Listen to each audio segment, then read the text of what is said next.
राधे बेटा, काहे नहीं मानता है? अरे कह रहा हूं मोटर से चला जा, मिनट 2 मिनट का रास्ता है, ड्राइवर हाथ के हाथ पहुंचा देगा। मैं खुद ही चला जाऊंगा, वैसे भी बाहर रहकर मुझे ही तो अकेले सब जगह जाना है। ठीक है।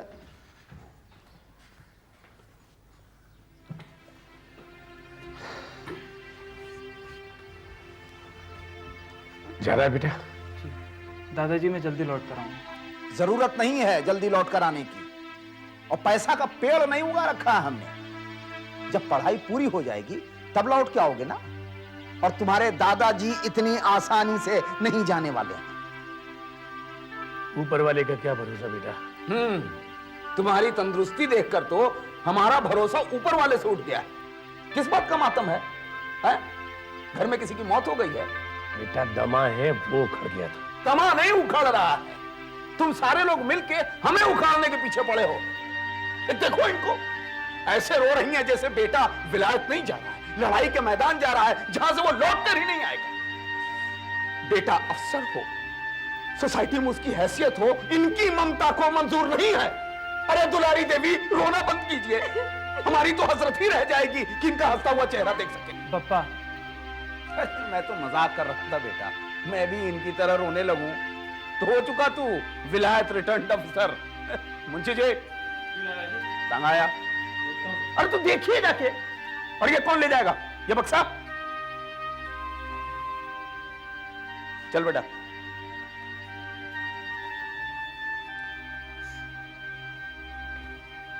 आप बैठिए दादाजी, आप बैठिए। बेटा रास्ते में पूरियां जरूर खा लेना। हाँ। और सुन, अकेले ही खाना, किसी और को मत देना, वरना भूखा रह जाएगा। ठीक है, चल बेटा।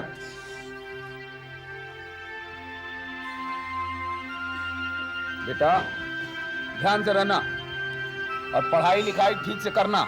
चलो बैठो, और समय समय पे चिट्ठी लिखते रहना। ठीक है। चलो बैठो। बेटा अपना ख्याल रखना, और पहुंचते ही चिट्ठी जरूर लिखना। चल, गाड़ी बड़ा मंगू, ध्यान रखना बेटा। बोल रहे थे गाड़ी से चले जाओ तो नहीं टांगे जाएंगे। ठीक है बेटा? ठीक है। ख्याल रखना अपना, चिट्ठी लिखते रहना। हाँ हाँ, खुश रहो बेटा, खुश रहो। अरे यार तो चुप करे।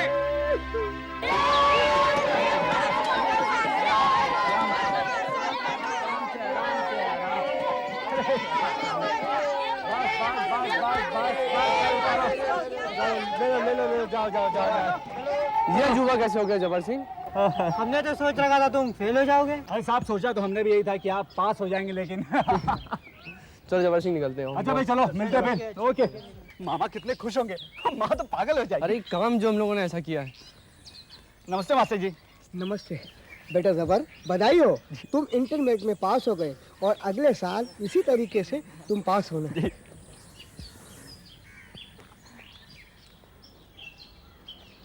गौतम जी आप? जवाब, ये हुई ना बात बेटा। बहुत बढ़िया, लो पहले मुंह मीठा करो।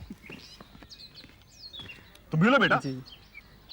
एक केस की सुनवाई में कचहरी जा रहा था, रास्ते में तुम्हारे रिजल्ट की खबर सुनी तो सोचा भैया अपने बेटे जबर को बधाई दे दूं। और मिठाई लेके आप यहाँ आ गए। अगर मैं फेल हो जाता तो? वकील हूं जनाब, वकील। कमजोर और मजबूत केस का फर्क खूब पहचानता हूं। आप भी कमाल करते हैं गौतम। मैंने सिर्फ इंटरमीडिएट का एग्जाम ही पास किया है, कोई कांग्रेस का इलेक्शन नहीं जीता। वक्त आने पर वो भी जीतोगे तुम। बहुत बढ़िया किया, लो अपने दोस्तों में बांट देना। जी। मैं जरा तुम्हारे हेडमास्टर से मिल लूं। हैं? जी। बहुत बढ़िया। कांग्रेस का इतना बड़ा नेता और एक सामान्य छात्र की सफलता पे खुद बधाई देने चले आए।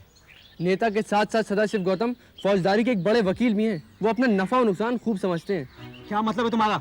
बुरा मानने की बात नहीं जबर सिंह, जो सच्चाई सारा शहर जानता है वही मैं तुमसे कह रहा हूँ। और फिर गौतम जी ने जरूर तुम्हें कोई ना कोई भलाई देखी होगी, तभी इस तरह से तुम्हारा साथ दे रहे हैं वो। कांग्रेस की पोस्टर लिखता हूँ और जरूरत पड़ी तो नेता लोगों को चाय पानी पिला देता हूँ।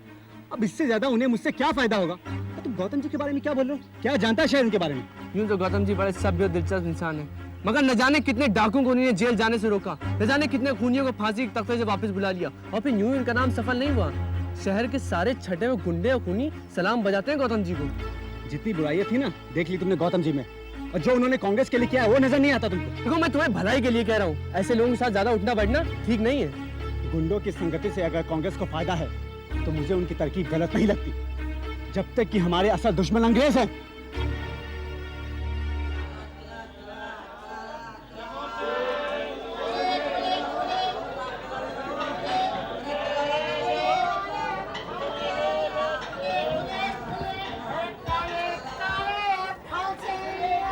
ऊपर रख दी।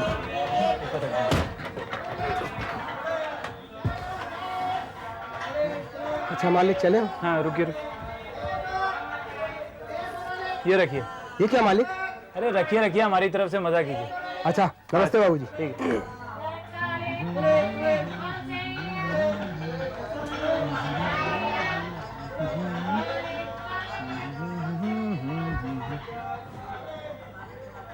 माचिस है बस।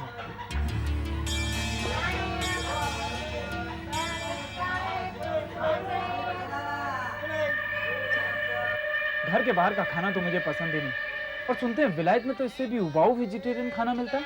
वेजिटेरियन खाने वाले को अगर अपनी जीभ का ख्याल है तो उसे विलायत नहीं जाना चाहिए। हमारा अनुभव तो कुछ ऐसा ही है। साग सब्जी खाने वाले को बड़ी तकलीफ होती है वहाँ। आप पहले भी विलायत जा चुके हैं? चौथी बार जा रहा हूँ। मैं पहली दफा विलायत जा रहा हूँ आईसीएस में चांस लेने। इस बार यहाँ मेरा 15वां नंबर था और आखिर में केवल 11 लड़कों का सिलेक्शन हुआ। आप विलायत में पढ़ते हैं? वहाँ पढ़ने में क्या धरा है? एक रिटायर्ड आईसीएस अफसर तो मेरे यहाँ नौकरी करता है। एक रिटायर्ड आईसीएस आपके यहाँ नौकरी करता है?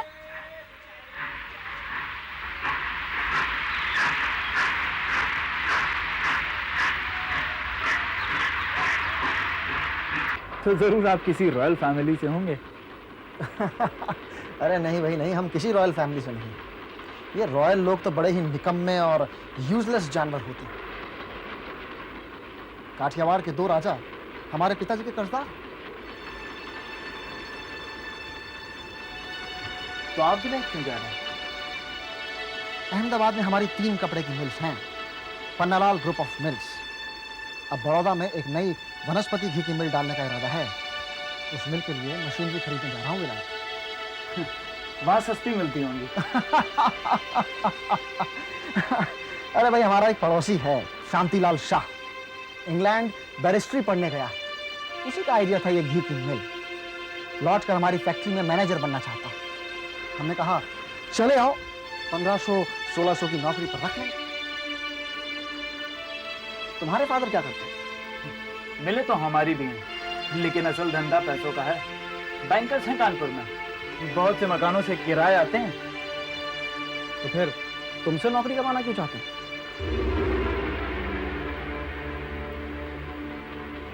तुमने हमारी बात का जवाब नहीं दिया। नौकरी नहीं, आईसीएस की अफसरी कराना चाहते हैं। अरे भाई अफसर भी तो नौकर ही होता है। हमारे पिताजी के आगे पीछे 20 सरकारी अफसर चक्कर लगाते हैं। कोई पैसे मांगने आता है, कोई बेटे के लिए। ये दुनिया रुपए से चलती है मिस्टर। सूदखोरी और मकान के किराए में रखा क्या है? असल चीज है इंडस्ट्री। मिल्स खोलो, सैकड़ों को अपने यहां नौकर रखो, पैसे का पैसा और मौज मस्ती अलग से।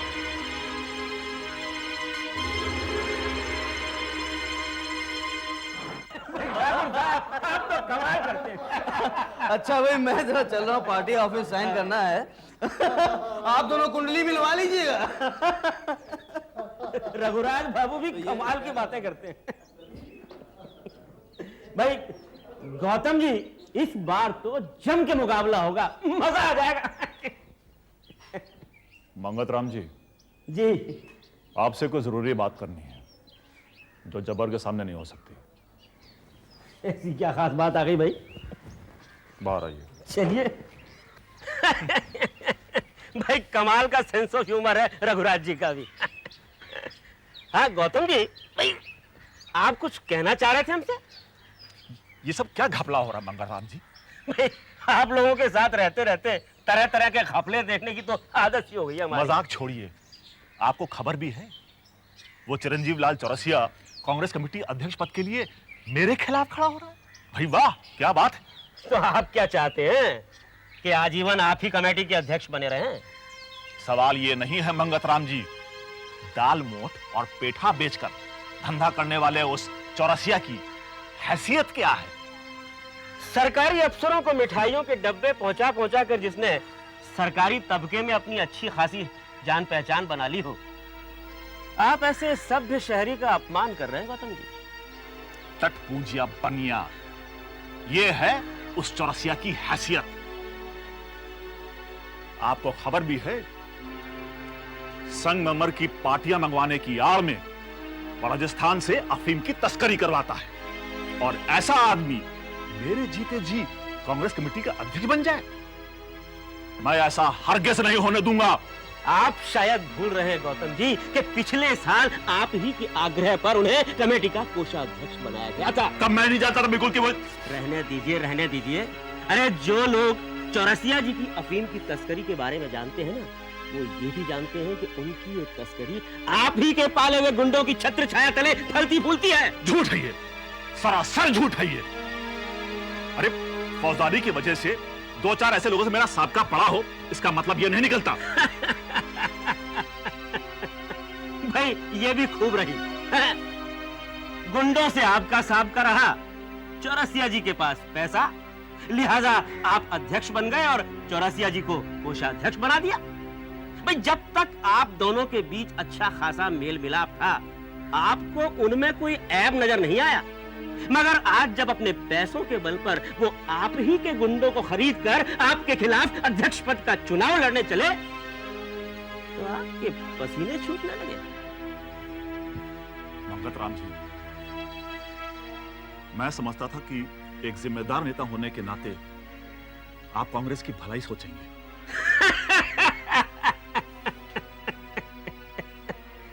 अरे गौतम जी, आप कांग्रेस की भलाई कब से सोचने लगे हैं? आप शायद नहीं जानते कि आपके गुंडों की गुंडागिर्दी और मारपीट की वजह से मोहल्ले कमेटी में आपको कितना कोसा जा रहा है, कितना गुस्सा है उन लोगों के बीच आपके प्रति। अरे उनका ये गुस्सा कहीं आने वाले अध्यक्ष पद के चुनाव में आपकी हवा पंचर ना कर दे। आप तो बस इसका ख्याल कीजिए। हाँ,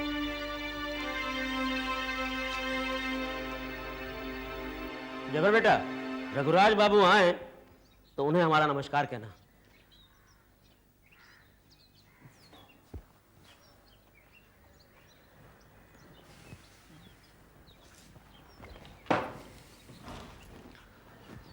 बेटा, रघुराज जी अभी लौटे नहीं क्या? नहीं, क्या बात है? नहीं, कुछ खास बात नहीं है, तुम अपना काम करो। बस आते ही होंगे अभी।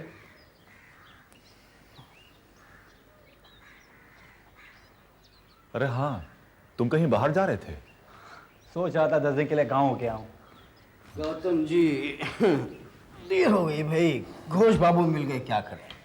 हाँ सुनाइए। ये सब क्या हो रहा है रघुराज बाबू? पहले तो मैंने इस बात की परवाह नहीं की थी, लेकिन अब लगता है मेरी साफ साफ पराजय है। सुना तो हमने भी है कि आपसे लोग काफी असंतुष्ट हैं। ये सब उस साले चौरसिया की कारस्तानी है, वो लोगों को मेरे खिलाफ भड़का रहा है। लेकिन चौरसिया जी की तो शहर में इज्जत है, उनके चरित्र और उदारता की लोग प्रशंसा करते हैं। औरों की बात छोड़िए रघुराज बाबू, मुझसे पूछिए, मैं जानता हूं उस कलंकी का चरित्र और दान धर्म। खैर छोड़िए ये सब।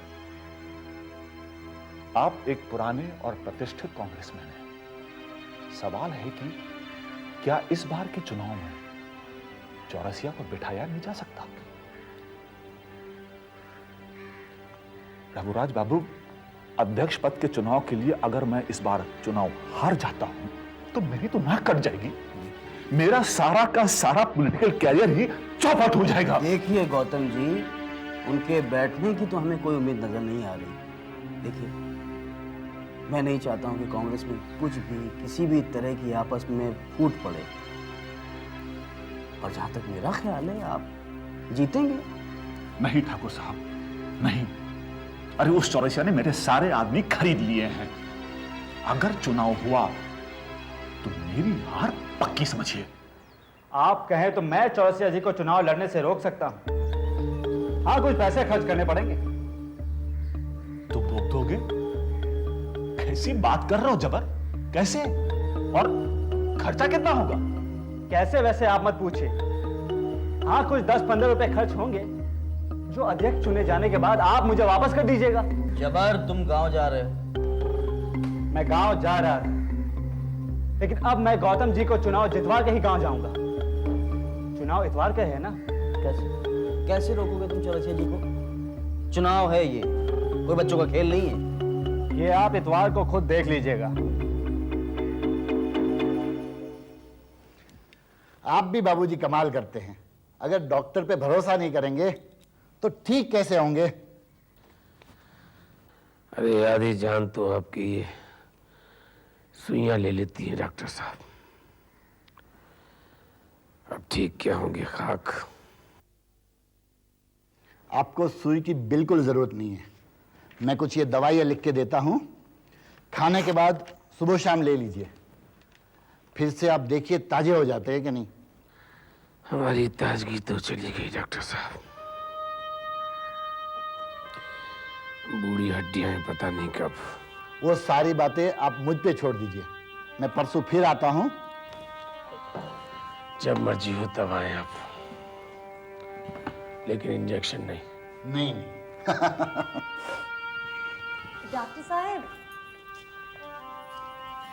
डॉक्टर साहब, आखिर बीमारी क्या है? बीमारी कुछ नहीं है, उम्र और दिमाग की चिंता है। हाँ, जब से राधे गया है ना, तब से बप्पा की यही हालत हुई है। हमने लाला जी को लाख मना किया कि बेटे को बाहर मत भेजिए, मत भेजिए, लेकिन हमारी इस घर में कौन सुनता है। अच्छा, लाला जी है कहाँ? वो काम के सिलसिले में आगरा गए हुए हैं। आगरा? मगर आगरा कैसे जा सकते हैं? ये तो गलत बात है। मैंने खुद उन्हें ज्यादा घूमने फिरने से मना किया था। हुआ क्या है डॉक्टर साहब? खास कुछ नहीं, रीढ़ की हड्डी में अंदरूनी चोट है। मगर जेबू निसा बेगम ने जीत की तो मैंने भी सोचा कि 4-5 दिन आराम करने में कोई हर्ज नहीं है। और वो खुद भी उल्टा छुट्टी करने की सोच ही रहे थे।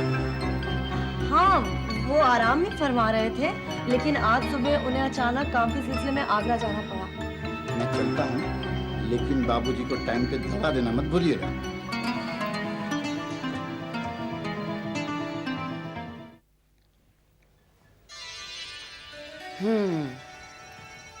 ये लीजिए, दूध लाई हूँ आपके लिए। क्या? जिद मत कीजिए, मुंह खोलिए। मुझे भूख नहीं है। एक घूंट मेरे लिए, जरा सा। बात बात में बच्चों जैसी जिद करते हैं आप लाला जी। बस आपकी यही आदत हमें पसंद नहीं। चलिए मुंह खोलिए। इतनी आदतें खराब मत कीजिए, कहीं हम घर लौटने से इनकार नहीं कर देंगे। हमारी ऐसे कुछ मत करिए।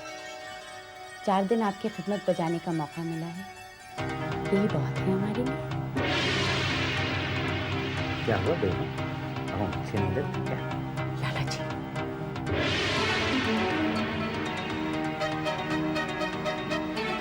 तुम्हें यहाँ आने की क्या जरूरत थी? खबर मिली थी कि आप बीमार हैं, सोचा खुद ही चलकर देखूं। नहीं, मैं बीमार नहीं हूँ। मुझे थोड़ी आराम की जरूरत थी। तो दिख ही रहा है। दुलारी, तुम गलत समझ रही हो। लाला जी तो वापस लौटना चाहते थे, वो तो हम ही ने जिद करके उन्हें रोक लिया, वरना ये ज़ेबुन्निसा बेगम हुई। बताने की जरूरत नहीं है, पूरा शहर जानता है। दुलारी, तुम गलत समझ रही हो। अब समझने को बचा ही क्या है? पर सेवा करवाने का इतना ही शौक था तो हमसे कहते थे लाला जी, हम घर पर 2 लौंडियां बिठवा देती। दुलारी,